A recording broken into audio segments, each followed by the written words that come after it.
मैंने देखा है कि लोग जो हैं वो यूट्यूब की छोटी छोटी वीडियोस हैं उसको देख लेते हैं, और देखने के बाद जो वीडियो है उसका जो टाइटल होता है जनरली होता है कि पुलिस वाला आपको पुलिस स्टेशन में बुला रहा है तो आपको क्या करना चाहिए, इन्वेस्टिगेटिंग ऑफिसर आपको बुला रहा है तो आपको ये स्टेप्स का ध्यान रखना चाहिए।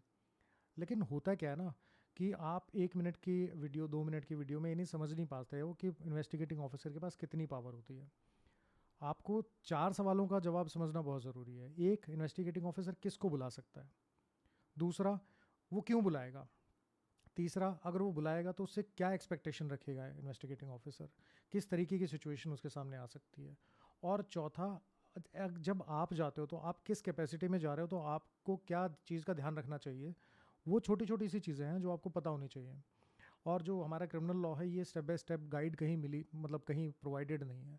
तो इस सिचुएशन में लोग क्या करते हैं कि छोटे छोटे वीडियो देख लेते हैं, और देखने के बाद जब वो इन्वेस्टिगेटिंग ऑफिसर के पास पुलिस स्टेशन जाते हैं तो वहाँ कई बार लड़ाई झगड़ा कर लेते हैं कि मैंने तो ऑनलाइन देखा था, आपके पास ये पावर ही नहीं है, और फिर डंडे खाते हैं पुलिस वालों से। तो आज का मेरा वीडियो जो है वो इसी टॉपिक के ऊपर है कि इन्वेस्टिगेटिंग ऑफिसर अगर आपको बुलाता है तो इन्वेस्टिगेटिंग ऑफिसर आपको किस कैपेसिटी में बुला सकता है और आपको किस चीज़ का ध्यान रखना चाहिए। तो इससे पहले कि मैं क्वेश्चंस की बात करूं, अगर आपने ये वीडियो सब्सक्राइब नहीं किया तो आप इसे सब्सक्राइब कर लीजिए। तो पहले तो आपको क्रिमिनल लॉ का जो तरीका है एक्टिवेट होने का वो समझना बहुत ज़रूरी है। पुलिस वाले को कोई सपने नहीं आ रहे होते हैं कि किसको वो इन्वेस्टिगेटिंग ऑफिसर बुलाएगा। आप को मैं एग्जांपल दे रहा हूँ, मान लीजिए आपके साथ कोई क्राइम हो जाता है, आपका बस में से किसी ने वॉलेट निकाल लिया। आज जब तक आप उसकी इन्फॉर्मेशन पुलिस वाले को, इन्वेस्टिगेटिंग ऑफिसर को या फिर एसएचओ को नहीं दोगे या कोर्ट में जाके आप कंप्लेंट नहीं फाइल करोगे, तब तक हमारा जो क्रिमिनल जस्टिस सिस्टम है वो एक्टिवेट नहीं होता है। और जब तक क्रिमिनल जस्टिस सिस्टम एक्टिवेट नहीं होगा तब तक आपकी वो इन्फॉर्मेशन जो है, जो आपके साथ क्राइम हुआ है, वो किसी काम का नहीं है। तो क्राइम के होने से क्रिमिनल जस्टिस सिस्टम एक्टिवेट नहीं होता है, उस क्राइम की इन्फॉर्मेशन पहुंचनी बहुत ज़रूरी है।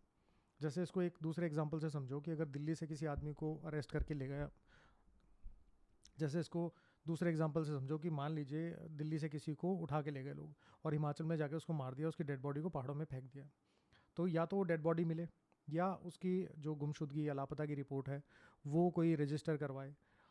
और जब तक ये सारी सिचुएशन नहीं होंगी कि आप कहीं गायब हो गए हो, कोई उठा के ले गया है, इन्वेस्टिगेशन शुरू नहीं होगी। बॉडी मिलेगी तो इन्वेस्टिगेशन शुरू हो सकती है। अगर वो इन्फॉर्मेशन, क्राइम हुआ है उसकी इन्फॉर्मेशन जब तक पुलिस को नहीं मिलेगी या क्रिमिनल कोर्ट को नहीं मिलेगी तो हमारा क्रिमिनल जस्टिस सिस्टम ट्रिगर नहीं होता, शुरुआत नहीं होती उसकी। तो जब वो एक बार एक्टिवेट होगा तो एक्टिवेट कौन कर सकता है, तो पहला तो ये क्वेश्चन है। तो एक्टिवेट करने के लिए जो सबसे पहली चीज़ होती है वो होता है आदमी विक्टिम। विक्टिम कौन होता है? जिसके साथ क्राइम हो गया। मान लीजिए किसी ने किसी लड़की को छेड़ दिया, that girl becomes the victim, और she can approach the police कि आप एफआईआर रजिस्टर करके इसमें इन्वेस्टिगेट कीजिए, और जिसने भी ये क्राइम किया है उसको आप जो है उसको अरेस्ट कीजिए, या जो इन्वेस्टिगेशन करने के बाद चार्जशीट फाइल कीजिए, उस पर कार्रवाई जो भी कानूनी कार्रवाई बनती है वो कीजिए। आपका फ़ोन चोरी हो गया तो जिसने चोरी किया है, आपका अब कोई सामान चला गया तो आप विक्टिम बन जाओगे। आपके साथ मारपीट हो गई तो यू बिकम द विक्टिम, किसी ने चांटा मार दिया, सर फोड़ दिया, कुछ भी हो सकती है। तो victim is the first person who can make this entire criminal justice system start working. तो in the capacity of victim आपको इन्वेस्टिगेटिंग ऑफिसर बुला सकता है। अब विक्टिम का काम क्या होता है? अगर मान लीजिए आपके साथ क्राइम हुआ तो विक्टिम का क्या काम होगा कि आपको पुलिस स्टेशन अगर बुलाया जाता है तो अगर आप ही विक्टिम हो और आप ही ने केस रजिस्टर करवाया है तो इन्वेस्टिगेटिंग ऑफिसर आपको क्यों बुलाएगा? वो आपकी सप्लीमेंट्री स्टेटमेंट के लिए बुला सकता है। अगर कोई क्राइम अगेंस्ट वुमेन की बात है तो उस सिचुएशन में आपका 164 का स्टेटमेंट करवाने के लिए बुलाया जा सकता है। या फिर जो अक्यूज्ड हैं अगर वो अरेस्ट कर लिए हैं तो उनकी आइडेंटिफिकेशन के लिए बुलाया जा सकता है। जिस स्पॉट पे वो हुआ है क्राइम, उस स्पॉट की निशानदेही करवाना, उसका साइट प्लान बनवाना, इंसिडेंटल रिपोर्ट बनाना, उन सब के लिए आपको बुलाया जा सकता है।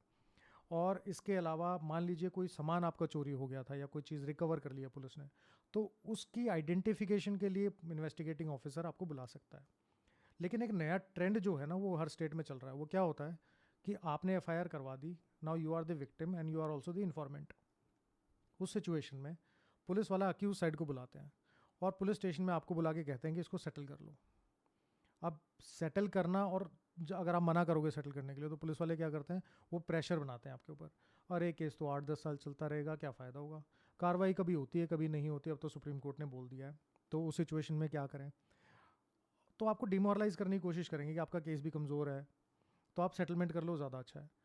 पहली बात तो एज ए विक्टिम अगर पुलिस स्टेशन में आप जाते हो तो आपकी एक्सपेक्टेशन यही है कि आपका केस में कोई इन्वेस्टिगेशन ज्वाइन करने के लिए, कोई सप्लीमेंट्री स्टेटमेंट देने के लिए, या किसी आई विटनेस का बताने के लिए कि वो विटनेस था जी, उसके सामने हुआ है इंसिडेंट, वो सब के लिए आपको जाना होता है।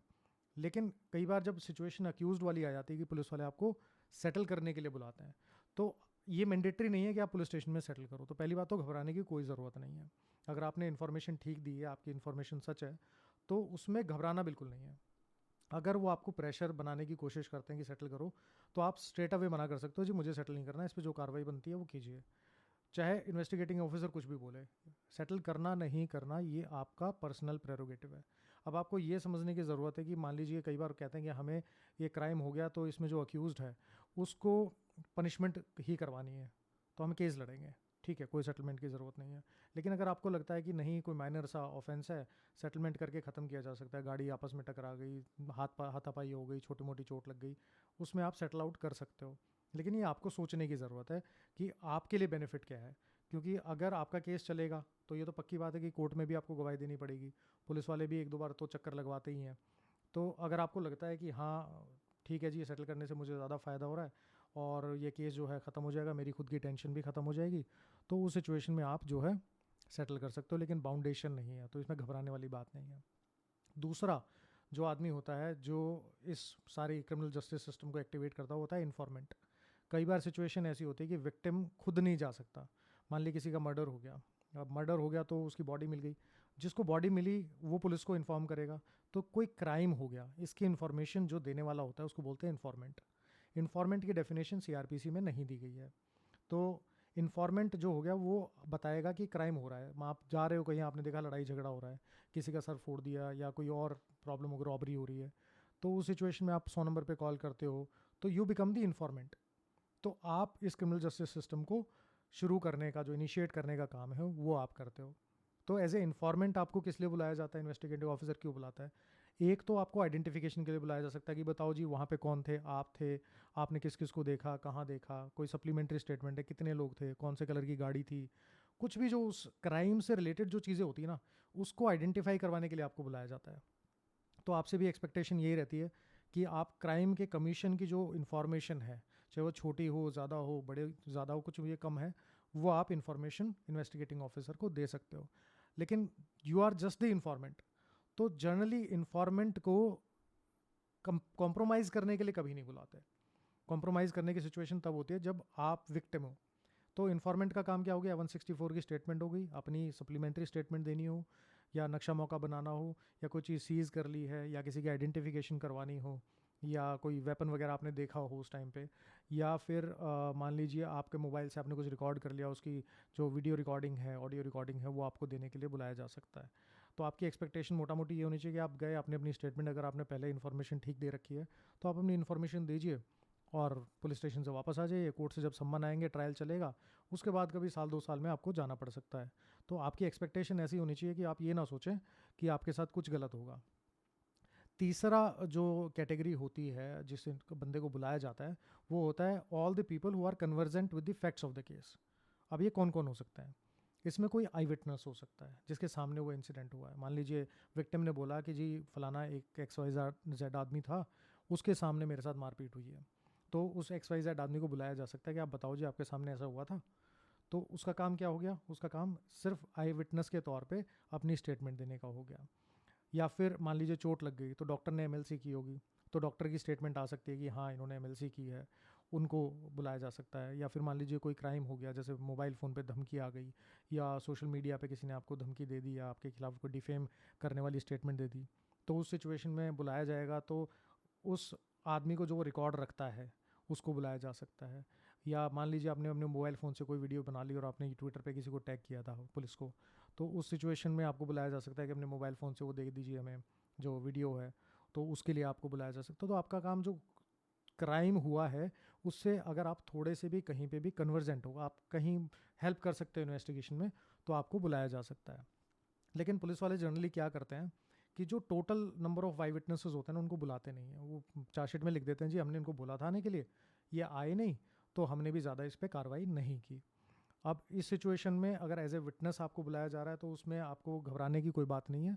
आप जाएं, अपनी स्टेटमेंट दें, एक बार दें, दो बार दें, और उसके बाद जब भी आपको कोर्ट में जाना पड़ेगा तो आप जा सकते हैं, तो उसमें भी ज़्यादा प्रॉब्लम आपको नहीं आएगी।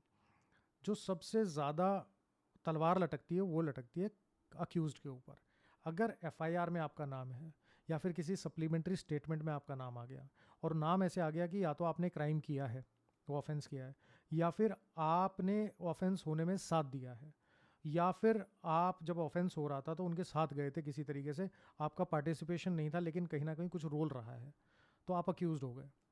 यानी अब मान लीजिए किसी ने चोरी का मोबाइल फ़ोन था, आपको बेच दिया, आपके पास चोरी का मोबाइल फ़ोन मिलेगा, तो you become the accused in that case.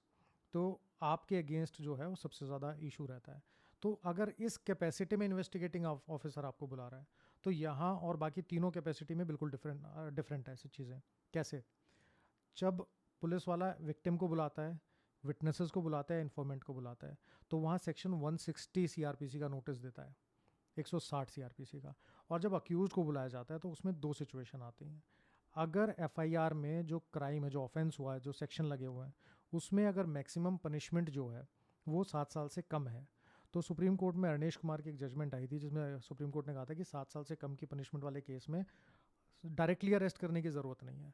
अब आपको अरेस्ट करने से पहले आप इन्वेस्टिगेशन ज्वाइन करने के लिए जो नोटिस है सेक्शन 41A का नोटिस वो दीजिए। अगर इन्वेस्टिगेशन ज्वाइन कर लेता है अक्यूज्ड तो आपको अरेस्ट करने की ज़रूरत नहीं है। अब इसके ऊपर भी आपको यूट्यूब पे भरमार मिलेगी, सेक्शन 41A का नोटिस आ गया तो पुलिस वाले अरेस्ट नहीं कर सकते, हाई कोर्ट की जजमेंट है, फलाना ढिमकाना, बहुत सारी चीज़ें हैं। लेकिन आपको पता होना चाहिए कि अगर आप अक्यूज्ड हो तो आपको 41A का नोटिस आ गया, और नोटिस आने के बाद आप वहाँ चले गए, तो जाने के बाद पहली बात तो ये है कि ज़रूरी नहीं कि पुलिस वाला आपको अरेस्ट नहीं करेगा। आप कितना भी कॉपरेट कर लो, उसको सिर्फ एक लाइन लिखनी होती है कि ये इन्वेस्टिगेशन में कॉपरेट नहीं कर रहा है। अगर इन्वेस्टिगेशन में कॉपरेट नहीं कर रहा है तो इसको अरेस्ट किया जा सकता है, तो आपको अरेस्ट किया जा सकता है। तो यहाँ आपको थोड़ा कॉशियस रहने की ज़रूरत है। दूसरा जो सिचुएशन होती है अक्यूज के साथ, 41A का नोटिस ना देके इनफॉर्मली कॉल करके बुला लेते हैं। तो जब तक रिटर्न नोटिस ना आए तो किसी के लिए कोई मैंडेटरी सिचुएशन नहीं होती कि आप पुलिस स्टेशन जाएँ। कोई कितने भी फ़ोन करता रहे, आप नोटिस दीजिए, आपको जो इन्वेस्टिगेशन ज्वाइन करनी है वो कर लेंगे। तो पुलिस वाला अगर आपको इन्वेस्टिगेटिंग ऑफिसर इनफॉर्मली बुला रहा है तो क्यों बुलाता है? वो विक्टिम को बुला लेगा, कंप्लेनेंट को बुला लेगा, और बुलाने के बाद वो आपको बोलेगा कि इस मामले को सेटल कर लो, तो प्रेशर बनाया जाता है। कई बार मान लीजिए कंप्लेनेंट ने कोशिश की कि आपके खिलाफ जो कंप्लेनेंट है वो कर दी 420 की, बोला कि मेरे 20 लाख रुपए इन्होंने ले लिया, तो पुलिस वाले कहेंगे कि तू इसके 20 लाख रुपए दे दे, ऊपर के इतने पैसे दे दे, और हम इस केस को रफा दफा कर देंगे। तो ये प्रेशर बिल्डिंग टेक्टिक होती है। इसको अगर हम लीगली देखें तो पुलिस वाले जो हैं they are not authorised compromise करवाने के लिए। कॉम्प्रोमाइज़ जो है वो पार्टीज़ का अपना राइट होता है। आप कंप्लेनेंट के साथ करना चाहो आपकी मर्ज़ी, नहीं करना चाहो आपकी मर्ज़ी। लेकिन अगर आपको 41A का नोटिस आ गया तो इसका मतलब ये है कि जो पनिशमेंट है ऑफेंस में वो 7 साल से कम है। दूसरे जो केसेस होते हैं वो होते हैं जिसमें 7 साल से ज़्यादा की पनिशमेंट है। उसमें क्या किया जाए? उसमें सिचुएशन ये आती है कि अगर 41A का नोटिस, उसमें तो मैंडेटरी है नहीं, तो उसमें 160 का नोटिस भी कई बार दिया जाता है अक्यूज़ड को, लेकिन वो भी मैंडेटरी नहीं है। उस सिचुएशन में पुलिस वाले आपको डायरेक्टली अरेस्ट कर सकते हैं। तो अगर 41A का नोटिस दिया नहीं, एफआईआर में जो सेक्शन लगा हुआ है वो सेक्शन जो है उसमें अगर पनिशमेंट है वो 7 साल से ज़्यादा है, तो आपको बहुत कॉशियस रहने की ज़रूरत है। क्योंकि आप पुलिस स्टेशन गए, उसमें उसको ये भी नहीं लिखना है कि ये कॉपरेट कर रहा है कि नहीं कर रहा है इन्वेस्टिगेशन में। वो सिंपल आपको अरेस्ट मेमो फिल करके आपका मेडिकल करवाएगा और अगले दिन पुलिस रिमांड के लिए एप्लीकेशन लगा देगा, तो आप रोक नहीं सकते पुलिस वालों को। तो इन्वेस्टिगेटिंग ऑफिसर अगर आपको एज एन अक्यूज्ड बुला रहा है तो यहाँ कॉशियस रहिए।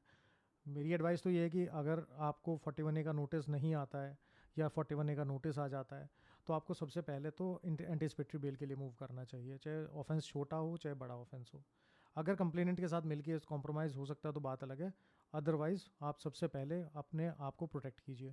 क्योंकि कोर्ट का जैसे ही आपको प्रोटेक्शन ऑर्डर आएगा, यानी एंटीसिपेटरी बेल आपको मिल जाएगी, तो उसके बाद आप इजीली अपनी जो इन्वेस्टिगेशन जो है वो ज्वाइन कर सकते हैं।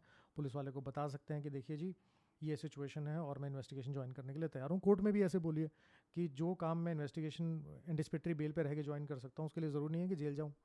तो ये थोड़ा सा आपकी जो सिचुएशन है उसको रखना पड़ेगा। तो ये 4 टाइप के लोग हो गए, विक्टिम हो गया, विटनेस हो गए, और जो इन्फॉर्मेंट हो गया और अक्यूज्ड हो गया।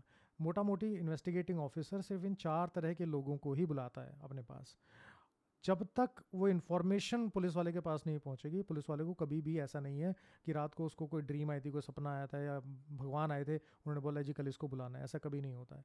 तो किसका मतलब, अगर आपको पुलिस वाले का फ़ोन आता है किसी भी रीज़न से, तो इसका मतलब कहीं ना कहीं क्रिमिनल जस्टिस सिस्टम जो है वो एक्टिवेट हो चुका है, इन्वेस्टिगेशन जो है वो चल रही है। एक सिचुएशन ऐसी भी मैंने देखी है कि लोगों को फ़ोन आता है कि जी आपका सम्मन आया हुआ है, तो आप या तो थाने से आके सम्मन ले जाओ, नहीं तो हमें आपके घर किसी को भेजना पड़ेगा। तो उस सिचुएशन में क्या होता है, इसका मतलब समझिए कि सम्मन अगर आपके नाम से आया, नोटिस आया हुआ है कोर्ट से, तो कोर्ट ने आपको बुलाया है एज ए विटनेस, या फिर अगर कोर्ट में किसी तरीके की 319 की कोई कार्रवाई हो गई तो उसमें एज एक्यूज भी आपको सम्मन किया जा सकता है। इन ऑल द सिचुएशंस अगर कोर्ट से कोई सम्मन आया है तो आपको घबराने की ज़रूरत नहीं है। नोटिस अगर आया है, कोई घबराने की ज़रूरत नहीं है, आप नोटिस लीजिए, नोटिस की कॉपी लीजिए, तो आप उसको जो कोर्ट के डेट होगी, जो कोर्ट का नाम होगा, जो कोर्ट का कोर्ट नंबर होगा, जो केस होगा, वो सब उस पर मैंशन होता है। तो आप उस दिन कोर्ट चले जाना, आपको कोई किसी तरह की प्रॉब्लम नहीं होगी। एक और सिचुएशन होती है जब आपको पुलिस स्टेशन से फ़ोन आता है, वो कहते हैं जी आपके बेलेबल वारंट आए हैं। अब बेलेबल वारंट विटनेस के भी आ सकते हैं, लेकिन वारंट जब भी इशू होते हैं ना, वारंट हमेशा कोर्ट से इशू होते हैं, पुलिस वाला खुद इशू नहीं कर सकता है वारंट। तो अगर कोर्ट से आपके बेलेबल वारंट आए तो या तो आप एक्यूज़ की कैपेसिटी में हो, या विटनेस की कैपेसिटी में हो, या कंप्लेनेंट की कैपेसिटी में हो, किन सारी सिचुएशंस में आपके अगेंस्ट बेलेबल वारंट आ सकते हैं। तो अगर आप बेलेबल वारंट आए तो उसमें भी घबराने की ज़रूरत नहीं है। लेकिन पुलिस वाले कई बार, इन्वेस्टिगेटिंग ऑफिसर या जो भी लोकल पुलिस वाले हैं, वो पैसे लेने के लिए वो क्या करते हैं, वो बोलते हैं वारंट आए, ये नहीं बताते बेलेबल है कि नॉन बेलेबल है। तो आपको जो सबसे पहला क्वेश्चन है जो आपका होना चाहिए कि बेलेबल है कि नॉन बेलेबल, ये बताओ, या फिर उसकी फ़ोटो खींच के भेजिए। तो अगर बेलेबल वारंट आए तो वैसे भी घबराने की ज़रूरत नहीं है, आप साइन कीजिए, अपने की श्योरिटी से साइन करवाइए और बोलिए कि मैं तारीख पे आ जाऊँगा। हाँ, उस डेट पे अगर आप नहीं गए कोर्ट में तो फिर आपके अगेंस्ट नॉन बेलेबल वारंट जो है वो इशू हो सकता है। अब हमारी पूरी सीआरपीसी में ये प्रोसेस इस तरीके से स्टेप बाय स्टेप नहीं दिया गया है। अब मेरी कोशिश ये है कि किसी भी तरीके से ये जो इन्फॉर्मेशन है कॉमन लोगों तक, आप लोगों तक पहुंच सके। उसका रीज़न क्या है? उसका रीज़न ये है कि हमारा लॉ जो है ना, पूरा कंप्लीट लॉ, वो एक बड़ी छोटे से प्रिंसिपल पे काम करता है, that is called ignorance of law is no excuse. मतलब अगर आपको कानून नहीं पता है तो ये एक्सक्यूज़ नहीं है आपका। अगर कानून बन गया तो कानून बनते ही ये प्रिजम्पशन आ जाएगी कि आपको उस लॉ के बारे में पता है। आप ये प्ली और ये डिफेंस नहीं ले सकते मुझे कानून नहीं पता था। तो अगर कानून की प्रिजम्पशन आपके अगेंस्ट है कि कानून आपको पता होगा, तो इसका मतलब ये है कि बेसिक लॉ की नॉलेज तो आपको होनी ही चाहिए।